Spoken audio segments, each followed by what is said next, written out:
أعوذ بالله من الشيطان الرجيم. بسم الله الرحمن الرحيم. ولما جاءهم موسى بآياتنا بينات قالوا ما هذا قالوا ما هذا إلا سحر مفترى وما سمعنا بهذا في آبائنا الأولين. وقال موسى ربي أعلم بمن جاء بالهدى من عنده ومن تكون له عاقبة الدار إنه لا يفلح الظالمون. وقال فرعون يا أيها الملأ ما علمت لكم من إله غيري وأوقد لي يا هامان على التين فاجعل لي صرحا لعلي أطلع إلى إله موسى وإني لأظنه من الكاذبين. واستكبر هو وجنوده في الأرض بغير الحق وظنوا أنهم إلينا لا يرجعون. فأخذناه وجنوده فنبذناهم في اليم فانظروا كيف كان عاقبة الظالمين. وجعلناهم أئمة يدعون إلى النار ويوم القيامة لا ينصرون. وأتبعناهم في هذه الدنيا لعنة ويوم القيامة هم من المقبوحين.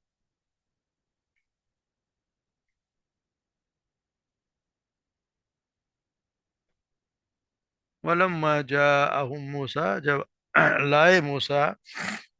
ان کے پاس بھی آیاتنا ہماری آیات، جا کر نا آئے آئے یعنی وہ آئے، اگر با آ جاتے پھر لائے. ولما جا وہ موسیٰ بھی آیا تھا جب موسیٰ لائے ہماری آیات بینات واضح آیات. قالو تو انہوں نے کہا ما ہاذا نہیں ہے یہ الا مگر سحر مفترا ایک جادو مفترا گھڑا ہوا. وما سمعنا اور نہیں ہم نے سنا بہذا اس طرح کی بات فی آبائنا الاول ہمارے پہلے آباء و اجداد سے ہم نے کبھی ایسی بات نہیں سنی. وقال موسیٰ اور موسیٰ نے کہا ربی عالم یعنی ربی میرا رب عالم خوب جانتا ہے بمن جاء بالہدا اسے بھی جو آیا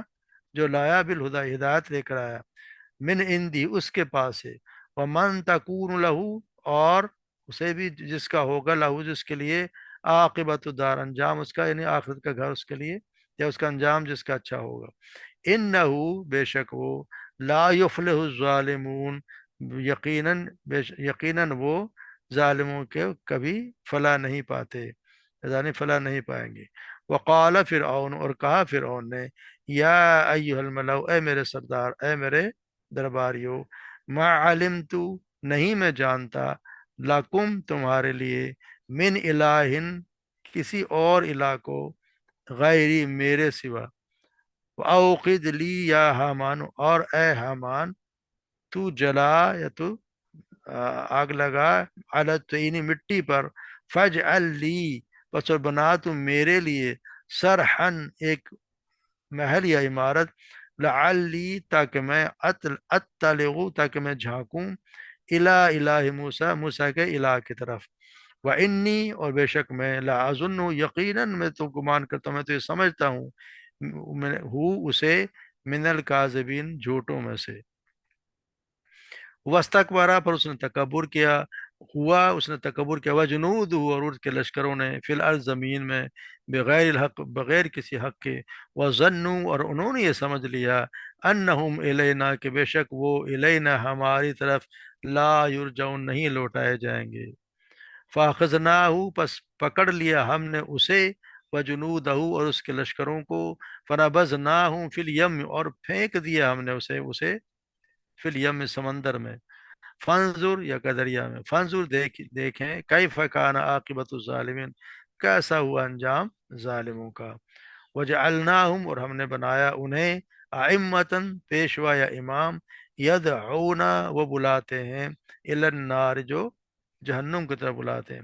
وہ یوم القیامتی، اور قیامت کے دن، لا ینصرون، نہیں وہ مدد کیے جائیں گے۔ وَأَتْبَعْنَاهُمْ، اور پیچھے لگا دی ہم نے ان کے، وہ اتبا یعنی تباہ کرنا، پیچھے لگا دیا، پیچھے لگانا نہ ہم نے، پیچھے لگا دیا ہم نے، ہم انہیں، ان کے پیچھے، فی الحال دنیا، اس دنیا کی زندگی میں، لعنہ، لعنت، و یوم القیامہ، اور قیامت والے دن، ہم من المقبوہین، وہ ہوں گے بہت ہی برے حال میں، یعنی وہ لوگ جن کا بہت برا حال ہوگا، ان میں سے وہ قیامت کے دن ہوں گے۔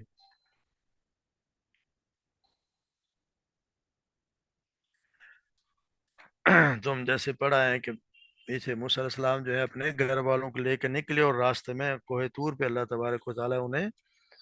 رسول رسالت کے منصب سے نواز دیا، اور ان کو نشانیاں دیں کہ ابھی نشانیاں لے کر تم چلے جاؤ موسیٰ کے پاس، اور اس کے سرداروں کے پاس جا کے ان کو دعوت دو، ان کو بتاؤ کہ توحید کی دعوت دو، اور ان سے بات کرو۔ یا پھر وہیں سے شروع ہے کہ ہوں گے، گھر والوں کے پاس آئے، والدین بہن بھائی سے ملاقات کی، ہارون علیہ السلام کو نبوت کی خوشخبری، ان کو معجزہ سنایا ہوگا، اور پھر وہ دونوں بھائی فرعون اور اس کے سرداروں کو دعوت دینے کے لیے ان کے دربار میں پہنچے ہیں، اور یہاں بھی بتایا کہ انہوں نے توحید الہی کی دعوت دی، اور انہیں اللہ کی طرف سے اپنی رسالت کر بنی اسرائیل کو آزاد دینے کا حکم سنایا، جیسے اللہ تب ہم پہلے پڑھ آئے کہ انہوں نے جا کے ان کا بنی اسرائیل کو میرے حوالے کر دو۔ تو یہاں بھی وہی بتایا جا رہا ہے کہ جب موسیٰ نے ہماری واضح نشانیوں کے ساتھ ان کے پاس آئے، نشانیاں لے کر آئے، اور انہوں نے یہی کہا، انہوں نے سرداروں نے اور فرعون نے یہ کہا کہ ما ھذا الا سحر مبین، یہ تو جھوٹ کا ایک جھوٹ موٹ کا بنایا ہوا ان کا جادو ہے، یعنی کہ یہ تو موسیٰ تو کہیں سے جادو سیکھ کر آ گیا، بہت بڑا شعبدہ باز ہو گیا،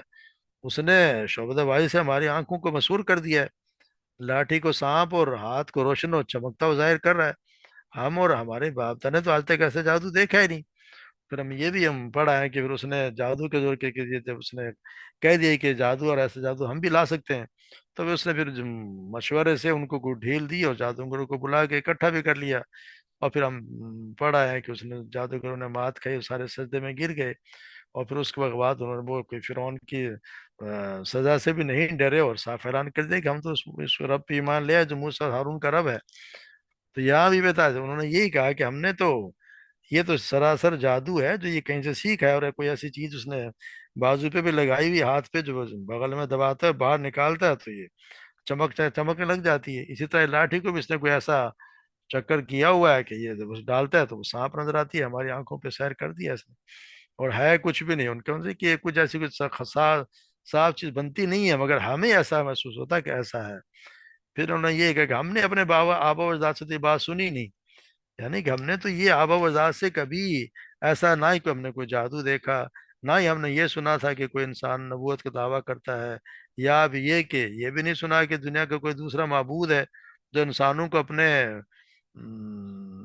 کو اپنے پیغمبر بنا کر معجزات کے ساتھ انہی جیسے انسانوں کے پاس بھیج دیتا ہے،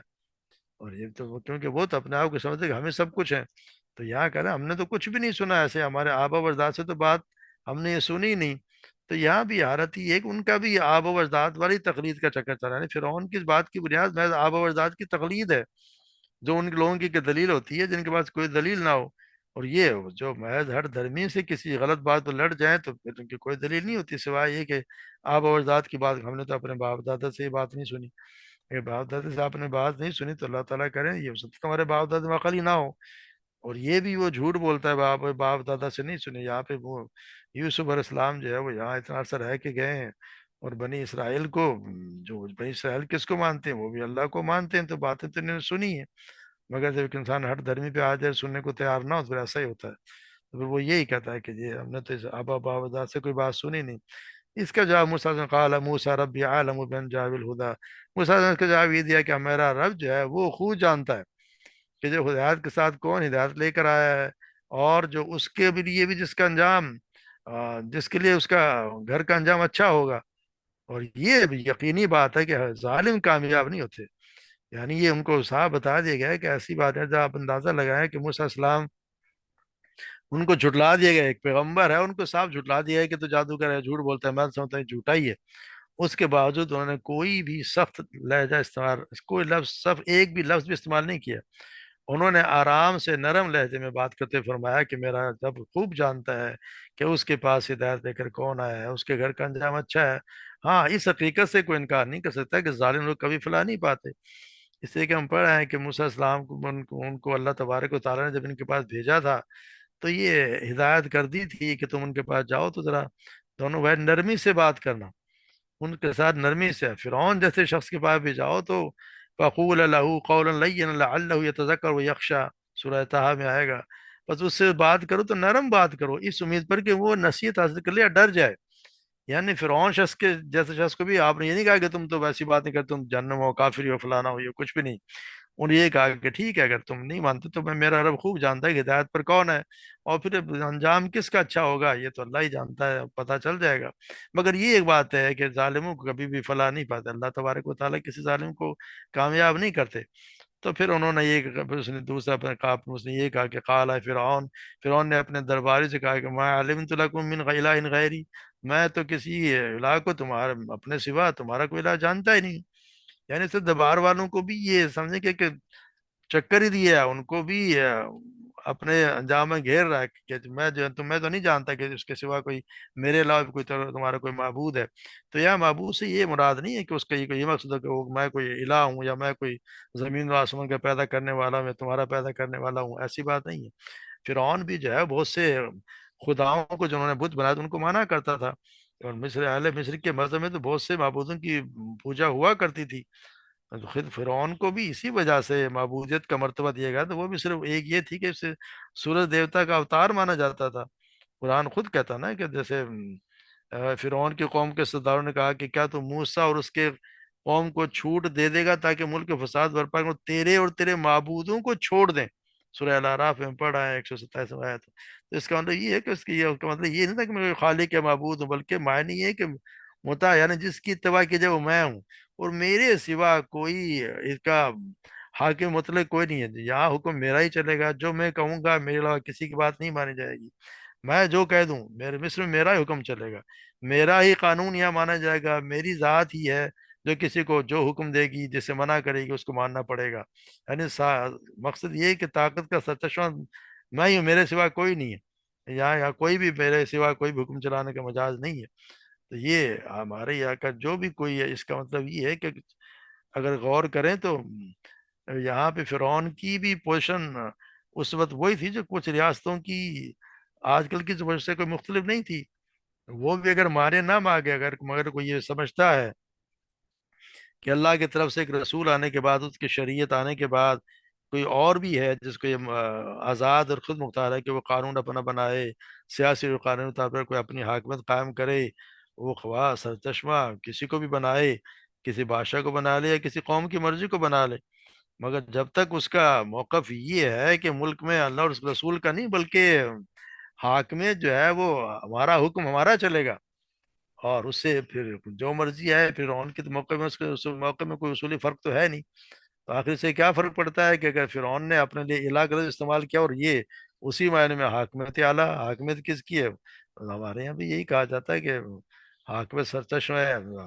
سرچشمہ جو ہے وہ عوام ہے, یعنی ان عوام کی چلے گی, جو عوام کے نمائندے قانون بنا دیں گے وہ چلے گا. تو آپ بھلے فرعون کو اتنی گالیاں دیں, آپ بھی اسی کا وہی کام کریں جو فرعون کیا کرتا تھا. تو یہ حالت ان کی بھی ہے, اور یہاں پہ فرعون صاف کہہ رہا اور ہمارے یہاں کہا نہیں جاتا. ہم اللہ کا نام بھی لیتے ہیں مگر ساتھ ساتھ کام سارے فرعون والے بھی ہم بھی کیے جا رہے ہیں. تو پھر فرعون نے ایک اور مذاق اڑانے کے لیے کہا, قال فرعون یا پھر اس نے کہا یا اوقد لی یا حامان والا تین, کہ حامان جو اس کا وزیر تھا اس سے کہا کہ میرے لیے آگ جلاؤ, یعنی کہ میں اس کے لیے میرے لیے مٹی پر جو ہے وہ آگ جلاؤ, اور میرے لیے کوئی محل یا کوئی بلند عمارت تیار کرو تاکہ میں جھانکوں گا موسیٰ کے رب کی طرف تک, کہ وہ پھر میں دیکھ رہا ہوں. بلکہ میں تو یہ سمجھتا ہوں کہ وہ ہے تو جھوٹا مگر پھر بھی ہم اس کو دیکھ لیتے ہیں. یعنی جب وہ اس کی بات موسیٰ علیہ السلام کی اتنی نرم اور ایسی بات کا اثر نہیں ہوا, بلکہ اس نے اپنے سرداروں سے مخاطب ہو کے ایسی ایسی بات کی، تو پھر اس سے یہ ہوا کہ پھر اس نے مطلب یہ ہے کہ میں نہیں سمجھتا کہ کوئی الہ بھی ہے، اس کا مطلب نہیں جیسے روس والے بھی کس زمانے میں کہا کرتے تھے کہ ہم نے جی ایک وہ اسپیس شپ بھیجی ہے، اوپر وہ جا کے دیکھا ہے کوئی الہ نہیں ہے، یعنی ان کا مطلب یہ ہے کہ اگر ہماری جہاں تک پہنچ اگر وہاں تک کچھ ہے اور اس کو کوئی الہ نہیں ملا تو اس کا مطلب یہ ہے کہ کوئی الہ ہے ہی نہیں، یعنی جو مجھے نظر نہیں آتا تو اس کا مطلب یہ ہے کہ کوئی ہے نہیں۔ اسی طرح انہوں نے بھی یہ کہ فرعون والے ہی حالات ان کے بھی ہیں، یعنی مقصد یہ کہ مطلب لگتا ہے 3000 سال گزر گئے مگر کسی ان کے ذہن میں کوئی فرق نہیں آیا۔ ابھی بھی یہی ہے کہ ہم نے وہ فلاں بھیج دیا اور فلاں جہاز چلا گیا مگر اس کو کہیں تو الہ نظر نہیں آیا، تو یہی حال اس کا بھی تھا۔ تو اس کا یہ مطلب نہیں ہے کہ اس نے کوئی بنوایا ہوگا یا کوئی ایسے کوئی ضرورت نہیں ہے، لیکن اس نے یعنی مذاق اڑانے والی یہ بات کی کہ میں تو دیکھتا ہوں کہ کوئی، چلو دیکھتے ہیں کہ موسیٰ کا کوئی الہ ہے یا نہیں ہے، مگر اس نے صاحب یہ بھی کہہ دیا کہ ہاں میں تو یقیناً یہ سمجھتا ہوں کہ وہ جو ہے وہ جھوٹوں میں سے ہے۔ تو اس کا ان کا وسطک برا ہوا ہو جن، تو انہوں نے تکبر کیا، اور اور اس کے لشکروں نے زمین میں بغیر الحق یعنی حق کے بغیر نہ حق انہوں نے جو ہے وہ زمین میں تکبر کیا۔ تکبر جو اللہ تبارک و تعالیٰ کو تو یہ تو کہیں پسند ہے ہی نہیں، یعنی کہ بڑائی کا حق تو صرف اللہ رب العالمین ہی کے حق ہے۔ مگر یہ اب ایک ذرا سے ملک میں مصر میں اقتدار مل گیا تو سمجھ بیٹھے سب کچھ ہم ہی ہیں، سب سے بڑے ہم ہی ہیں۔ تو یہاں یہ تو نہیں ہوتا ہے کہ چند روزہ اقتدار میں آ کر کوئی یہ سمجھے کہ اس کے اوپر کوئی ہستی ہے ہی نہیں جس کے سامنے مر کر انہیں پیش ہونا ہے، بلکہ یہاں تو سمجھتے ہیں کھلی چھٹی ہے، جو چاہے کرے، یا ملک میں جو فساد پھلانا کرنا چاہیں پھیلا دیں۔ تو ان کا بھی یہی رہا تھا، یا اللہ تعالیٰ یہ کہتا ہے انہم الینا لا یرجعون، انہوں نے یہ سمجھا کہ ان کو کوئی پکڑنے والا ہے ہی نہیں، حالانکہ ایسا نہیں کیا ہے۔ فاخذناہم، ہم نے پکڑ لیا انہیں اور اس کے لشکروں کو بھی، اور ہم پڑھا ہے کہ یہ سب کو فنبذناہم فی الیمی، اور ہم نے ان کو نبذ کرتے ہیں پھینک مارنا، یعنی ایسی جگہ پر اللہ تبارک و تعالیٰ نے اس کے تکبر جب سمجھ بیٹھے تو ان کو ایسی جگہ پہ لا مارا جب ان کی مہلت ختم ہو گئی، جو اللہ تعالیٰ نے ایک ڈھیل دی ہوئی تھی کہ ایک وقت دیا ہوا تھا کہ اس مہلت تک کہ ایمان لے آئے، ان کے سمجھ بات آ جائے۔ اگر وہ سمجھ نہیں آ رہی تو پھر اللہ تبارک و تعالیٰ نے پھر ان کو کوڑے کرکٹ کی طرح سمندر میں پھینک دیا، ان کی کوئی حیثیت نہیں، پھر ہم دیکھتے ہیں کہ سارے کے سارے ڈوب گئے، کوئی نہ بچا، اور پھر کوڑا کرکٹ کے وہ ڈھیر بن گئے۔ تو یہاں ان کے ساتھ اللہ کے جب پکڑ آتی ہے تو اللہ تبارک و تعالیٰ کا وقت ہے، وقت دیتا ہے، اور جب وقت ختم ہو جاتا ہے پھر اللہ تعالیٰ جو ہے نا وہ کسی کو ڈھیل دیتے نہیں، پھر اس اللہ تبارک و تعالیٰ اس کے ایسے پکڑتے ہیں، پھر اللہ تبارک و تعالیٰ کی پکڑ جو ہے وہ بہت بہت زیادہ سخت ہے۔ تو یہاں یہ کہا تم کہ ان پکڑ کے ان کو ظالموں کو پھر انجام کیا ہوا دیکھ لو، فانظر کیف کان عاقبۃ، اس پہ ظالموں کا انجام ایسا ہی ہوا کرتا ہے۔ تو یہ بتا دیں کہ ان کا ظالموں کا انجام یہ ہوا، پھر اب تم ان کو دیکھ لو کہ کیا ہوا۔ پھر یہ بتایا وجعلناہم ائمۃ یدعون الی النار، یا آپ نے ان کو پیشوا بنایا، یعنی وہ ایسا پیشوا بنایا جو اس کی طرف جہنم کی طرف لوگوں کو دعوت دیتے تھے، یعنی کہ وہ جب ایسے کام کیا کرتے تھے اور جو ان کے روش پہ چلتے تھے، ان کی باتیں مانتے تھے، تو وہ سمجھو کہ وہ انہی کے کام کیا کرتے تھے، جو ان کو مانے گا پھر اسی کے ساتھ وہ چلیں گے۔ ان کا اگر وہ جہنم میں جائے گا تو اپنے ماننے والوں کو بھی لے کے جائے گا، جیسے قیامت کے دن میں اللہ تبارک و تعالیٰ ہم پڑھیں گے، قیامت کے دن میں اللہ کہ وہ یہ فرعون آگے آگے ہوگا اور ان کے پیچھے اس کی قوم ہوگی جو اس کے مانے، اور سب جہنم میں یہ لے جا کے سب کو جہنم میں لے جا کے پھینک مارے گا، سب سے اس کے ساتھ داخل ہو جائیں گے۔ تو یہ بھی یہاں بھی ایک ان کو یہاں پہ ہم نے امام بنا دیا جو پکارتے تھے جہنم کی طرف، وَيَوْمَ الْقِيَامَةِ لَا يُنصَرُونَ، اور ہم نے ان کو ان پر کسی کو وہاں پہ مدد نہیں کرے، قیامت کے دن کوئی کسی کی مدد نہیں کرے گا وہاں پہ، تو کوئی کسی کے کام آئے گا نہیں، جو اس نے کچھ کیا ہوگا وہی ہوگا قیامت کے دن، کسی کی بھی نہ چلے گی، کہیں سے انہیں کوئی امداد نہیں پہنچے گی۔ تو دونوں جگہ نقصان اور گھاٹے میں رہے، یہاں بھی تباہ و برباد ہو گئے، سمندر میں ڈوب کے چلے گئے، کچھ اقدار کیا اور ہمیشہ ہمیشہ کے لیے جہنم۔ پھر یہ بتایا اللہ تبارک و تعالیٰ وَاتَّبَعْنَاهُمْ، اور ہم نے ان کے پیچھے لگا دی اس دنیا میں بھی لعنت۔ دنیا میں لعنت سے مراد یہ کہ آپ دیکھ لیں دنیا بھی ملعون ہوئے، جو کوئی بھی بلا آدمی ان کا نام سنے گا تو ان پر پھٹکار ہی بھیجے گا، تو کوئی بھی نہیں کہے گا کہ کوئی بھی نہیں چاہے گا کہ اس کے ساتھ کہ فرعون کا نام لگے، اس کے ساتھ کا نام لگے۔ اور پھر اللہ تبارک و تعالیٰ کیا ان کی فرشتوں کی، اس کے نیک نبیوں کی، تمام نیک بندوں کی ان پر لعنت ہے، اور آج بھی ہے اور وہاں بھی ہوگی، وَهُمْ مِنَ الْمَقْبُوحِينَ، یعنی وہاں پر بھی لعنت ہی بھیجی گئی ہے۔ تو یہاں مقبوحین کے معنی کئی معنی آئے، مقبوحین کے معنی ہے کہ مردود بھی ہے یار، اللہ کی رحمت سے بالکل محروم کر دیے جائیں گے، یا ان کی بڑی بری گت بنائی جائے گی، یا ان کے چہرے بگاڑ دیے جائیں گے، سارے معنی مقبوحین کے آتے ہیں، تو سب ان کے ساتھ قیامت کے دن ہوگا، اور یہاں سے تو وہ اللہ تبارک و تعالیٰ نے ذلیل و خوار کر کے بھیج دیے۔ تو ابھی جو بھی شخص بات سنتا ہے تو کسی کو تکبر دیکھتا ہے، یا کوئی ہم دیکھتے ہیں کہ تکبر کی بات کیا، کوئی ایسی گھمنڈ کی بات کرتا ہے، ہم یہ کرتے ہیں فرعون بنا ہوا ہے، اور اس کو کوئی برے الفاظ سے ہی یاد کیا جاتا، تو یہی انسان کے لیے لعنت ہے کہ اس کو لوگ برے الفاظ سے یاد کریں، اور صالحین جو چلے گئے ان کو کوئی اچھے الفاظ سے یاد کرتا ہے تو اللہ تبارک و تعالیٰ ان کے درجات کو بلند فرما دیتا ہے۔ تو اللہ تعالیٰ ہمیں بھی ایسے کام کرنے کی توفیق عطا فرمائے جو اللہ کی اتباع میں اللہ تبارک و تعالیٰ کی اور آپ صلی اللہ علیہ وسلم کے فرمان کے مطابق ہوں، اور ہم انہیں پہ اپنی زندگی کو کسی طرح استوار کر سکیں، اسی کے مطابق زندگی گزاریں، تاکہ ہم ساتھ نیکیاں لے کے بھی جائیں، اور ہمارے بعد جو لوگ آئیں ہمیں اچھے الفاظ سے یاد کریں، تو ہمارے لیے صدقہ جاریہ بن جائے۔ اللہ تبارک و تعالیٰ ہم سب کو جنت الفردوس جگہ عطا فرمائے۔ وما علینا الا البلاغ۔